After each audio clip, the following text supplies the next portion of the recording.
Welcome back to Martial Art Madness. This is Ken. Welcome back to Encountering Bruce Lee, Episode 2. How does one encounter somebody who is gone, who's passed, or one that you can never really know? Well, as a kid, I sometimes would think about it. I probably couldn't articulate the way I am now, but I would think about, how do I get to know Bruce Lee?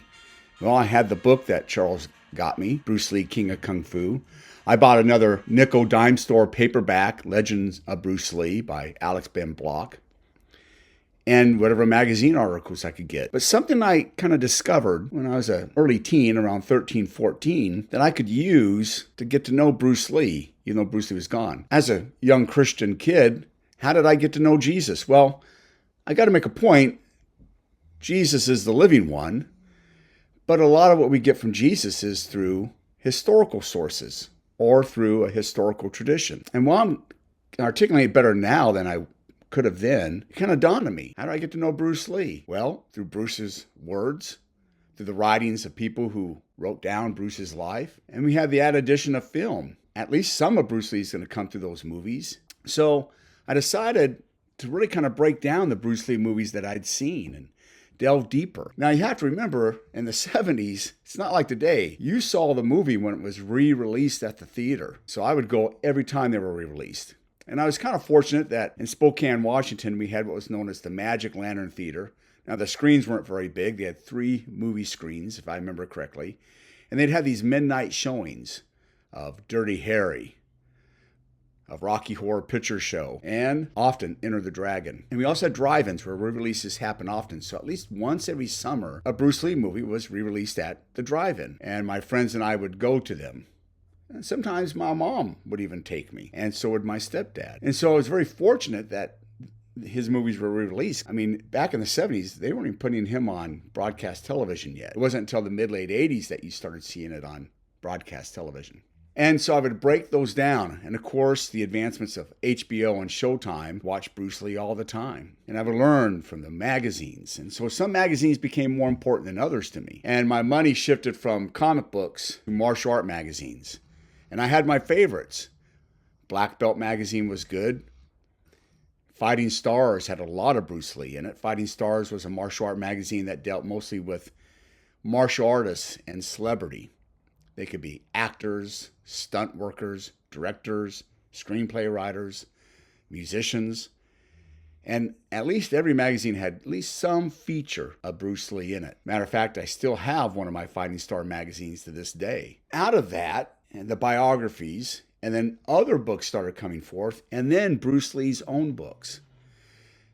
His Tao Jeet Kune Do. Now, Jeet Kune Do was published after his death by his wife, Linda Lee. It's posthumously, and it's kind of a rough rap, but it had his artwork in there, and you can get a little bit out of somebody's artwork, as well as his writings. It's a cohesive fighting system, though it's not laid out like a traditional book. And then also there's Bruce Lee's fighting method, trying to see what Bruce Lee was like. I would go on and join the military, and while I was in the military, I'd work on my degrees. And so my degrees are in theology. And I would, in 2008, become an adjunct professor of religion at McMurray University. For 5 years, I did that job. And when I was in school, working on my degrees, how people would approach the idea of historical figures, and particularly Jesus, of learning about him. Now, as a Christian, I believe Jesus is alive, so I think there's an added benefit there. But still, a lot of the way we view Jesus is through the living tradition of Jesus. How do we look at the historical sources? I want to articulate it the way I would now, but intuitively, this is how I was looking at it then. See, there's a real popular method called deconstruction. Now, I'm not a deconstructionist. I think it yields little results, not only in the world of religion, but in the world of politics and history. Often what you do is you deconstruct, and it's a critical analysis, trying to deconstruct things into their simplest parts and then reinterpret them. And that becomes the problem, the reinterpretation. Often deconstructionists make people look out to be, themselves. Albert Schweitzer is famously known for saying the problem, and I'm paraphrasing grossly here, but the problem with Jesus' historical studies is that Jesus often looks like the person conducting the study. And that's kind of true with Bruce Lee a little bit. Just like in deconstruction, some of Jesus will shine forth, but also those who deconstruct Bruce Lee, some of Bruce Lee shines forth, but Bruce Lee often looks a lot like the person doing it. I wanted to avoid that when I was a teen learning about Bruce Lee. I wanted the real Bruce Lee to show forth. just like I wanted the real Jesus to show forth. Now, I could stay a fan, but fan is short for fanatic. And I think when I was a teen, I probably was a fanatic. When I would travel in the summers to see my dad, I would take Bruce Lee books with me. We would go camping and go on long trips, and I had a blast. But when I had free moments, I was pretty much a geek. I was reading my Bruce Lee books. I was reading the martial art magazines.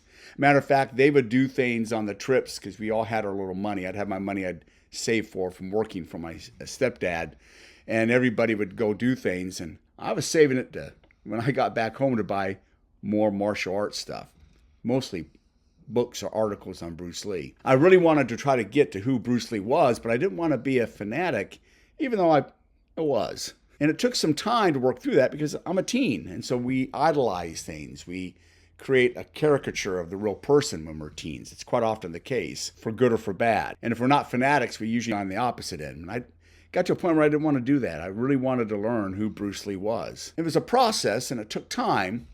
And sometimes I'd have to take the baloney detector and point it at myself. And by doing this, I started seeing something happening that I was able to finally kind of get a better idea of who the real Bruce Lee was, warts and all. And I think he would have wanted it that way. And it's interesting how that started to come about because I also was a big fan of Jeet Kune Do and Bruce Lee's synthesis of fighting. See, Bruce Lee is really one of the first mixed martial artists, at least in theory.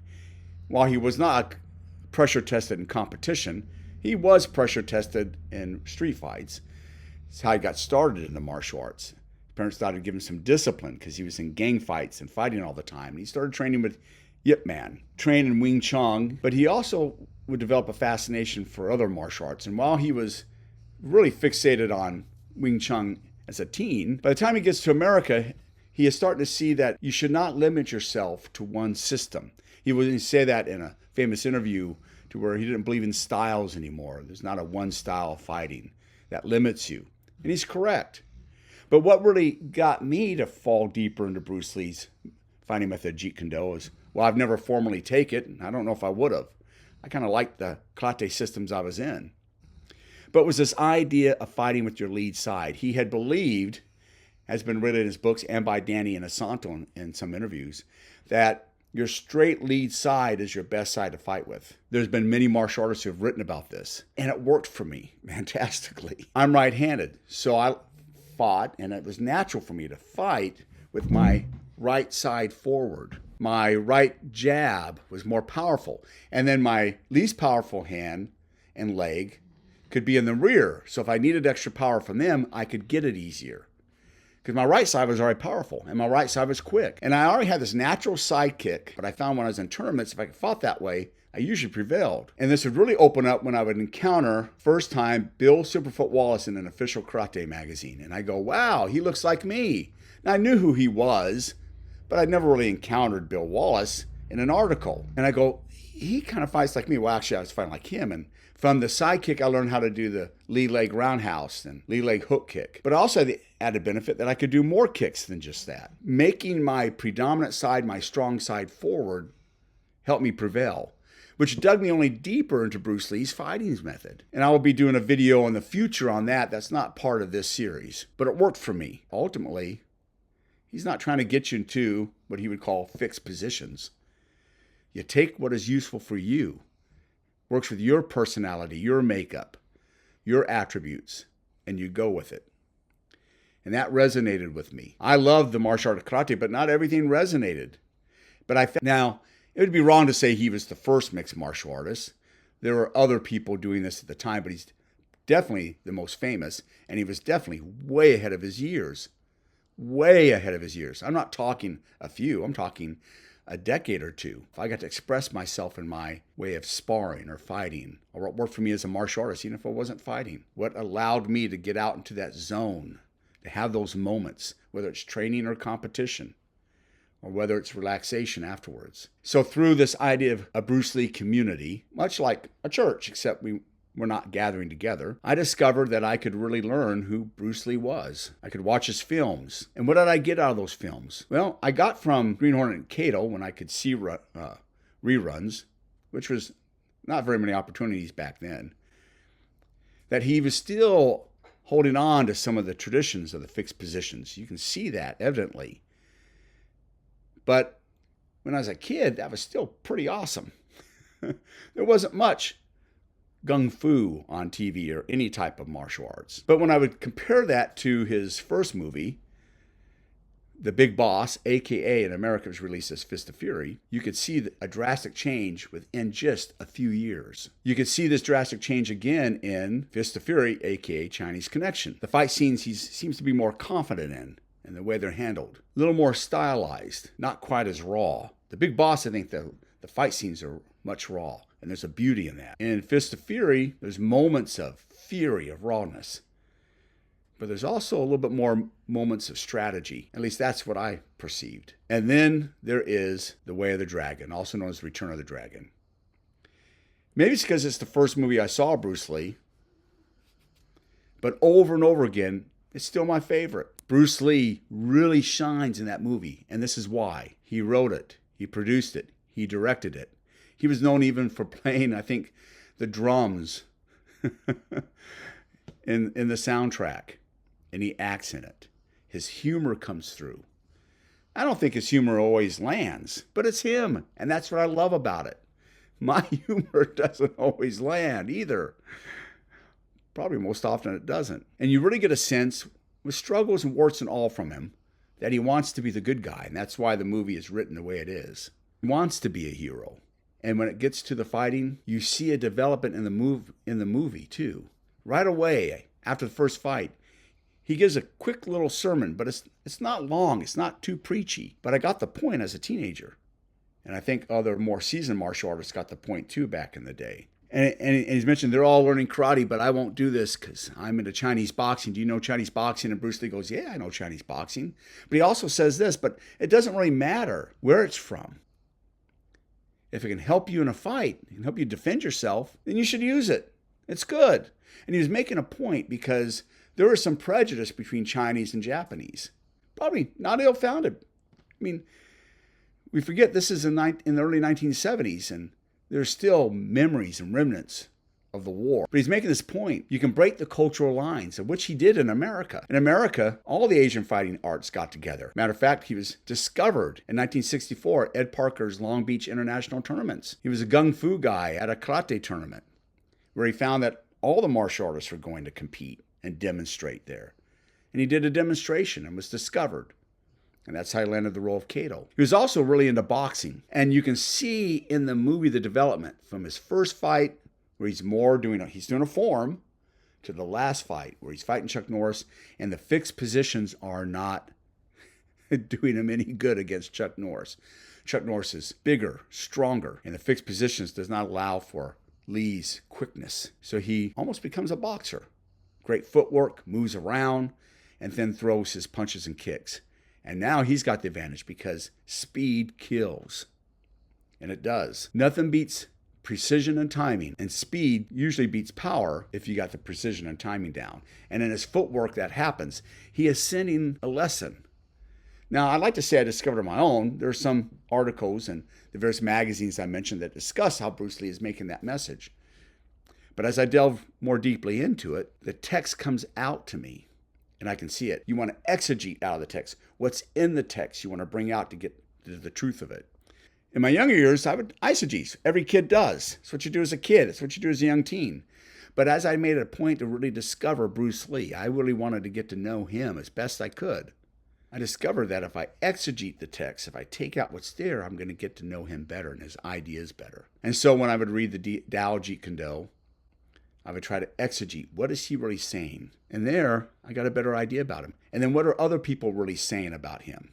I'd take out of the biographies that I was reading, out of Bruce Lee, King Kung Fu, The Legend of Bruce Lee, other articles that were written about him. What are these people really saying? How much of it is what they want and their personalities coming forth, and how much of it is Bruce Lee's personality coming forth? And then you read about the people who knew him best, like Danny Inosanto, and then the other people who knew about him. You hear what Chuck Norris had to say, Joe Louis, who worked extensively with Bruce Lee there for a period of time, Ed Parker.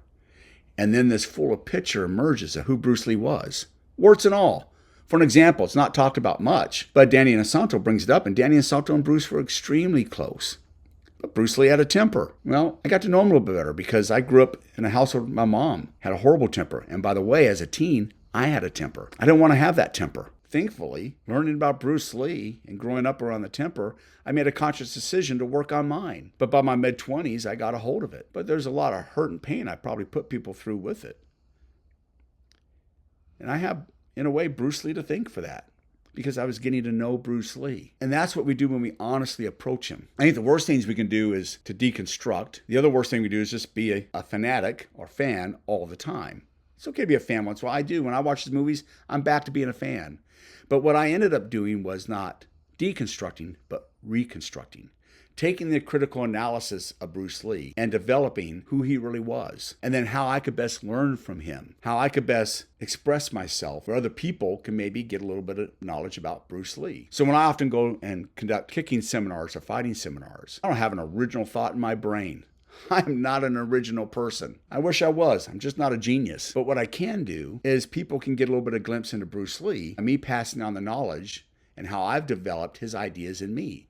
I have a great debt to owe to Bruce Lee and his Tao Jeet Kune Do. I think if we honestly reconstruct someone and we reconstruct Bruce Lee, he'll pay off in dividends for us. If we're fanatics all the time, we'll remain children. We'll just be fans. We'll learn a little bit. You do as a fan, but you don't get any further in depth with him. And if we deconstruct Bruce Lee, well, I think we'll often miss the point, because I think deconstructionists most often miss the point. They think they're getting rid of the myth, but they actually create much more myth than reality. I've seen that over and over again with other historical figures, and I've seen that also in theology. But if we reconstruct, we get a better idea of what really is happening, what's really going on. And therefore, when I watch his movies, The Big Boss, Fist of Fury, and The Way of the Dragon, I get a really good understanding of his personality. And once I got a better idea who Bruce Lee was, I think I was better able to understand his teachings, both his martial arts philosophy and his philosophy of life. I could take what was useful and disregard the rest, as he would often say. I'm indebted to Bruce Lee, and I'm indebted to his movies and his thoughts and his wisdom, and I have a great thanks and gratitude as a martial artist because of Bruce Lee, and also as a person because Bruce Lee was a real hero. Somebody I could latch onto, hold on to through those turbulent times of adolescence and childhood. I hope you enjoyed episode 2. Please come back for episode 3, on which I'll be speaking largely about Enter the Dragon, his rise to stardom, his failures, his successes, and the lessons we can all learn. Thank you so much. Have a spectacular day, and goodbye.